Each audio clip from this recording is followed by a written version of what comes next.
Hi friends, ఈరోజు మేము చేయబోతున్న వీడియో ఎల్లిపాయ కారము. మా తాతయ్యకి అప్పుడప్పుడు కర్రీస్ ఏమైనా నచ్చినప్పుడు మంచిగా టేస్టీగా అనిపించాలనేసి అని నోటికి ఇది అప్పుడప్పుడు చేసుకుంటాడు. మాకు కూడా ఏమైనా కర్రీస్ అంతా తినాలనిపించకపోతే మేము కూడా చేసుకుంటాము. హాయ్ చెప్పు తాతయ్య. హాయ్. చెయ్యి తాతయ్య, ఎట్లా చేస్తావు చెయ్యి. నేను వీడియో తీస్తున్నా, అందరికి చూపిద్దాం మన వ్యూవర్స్ అందరికి. ఫస్ట్ ఇది వేస్తావు కదా నువ్వు, కారం వేసా. అదే నేను ఫోన్ తీసుకొని వస్తా తాతయ్య, అనే లోపలే నువ్వు కారం వేసినావు. సరే, నెక్స్ట్ కారం వేసినాక కొంచెం దంచాలి అట్లా. మేము దాంట్లో ఆల్రెడీ కారంలోనే ఉప్పు కూడా యాడ్ చేసినామండి. నెక్స్ట్ ఎల్లిపాయల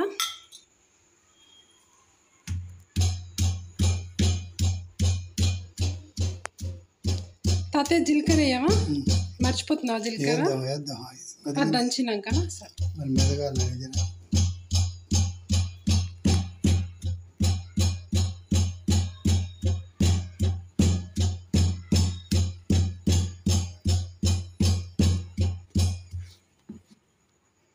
ఇప్పుడు మా తాతయ్య జీలకర్ర వేస్తున్నాడు. ఇది చాలా బాగుంటుందండి, అప్పటికప్పుడు ఇన్స్టెంట్గా మనకి ఈజీగా అయిపోయేది ఈ ఎల్లిపాయ కారము. వేడి అన్నంలో కొంచెం ఆయిల్ యాడ్ చేసుకొని తింటే చాలా టేస్టీగా చాలా బాగుంటుంది.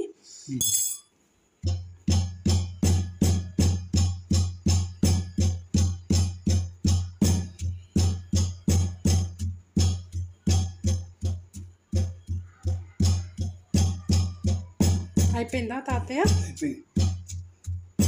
ఒకసారి చూపిద్దాం మన వ్యూవర్స్కి, ఒకసారి చూపిద్దాం. అయిపోయింది కదా, తీసేసేయాలి మరి.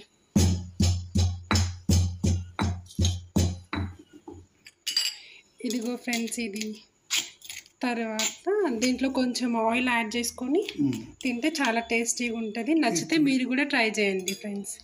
Thank you. ఇలా వేడి అన్నంలో ఎల్లిపాయ కారంలో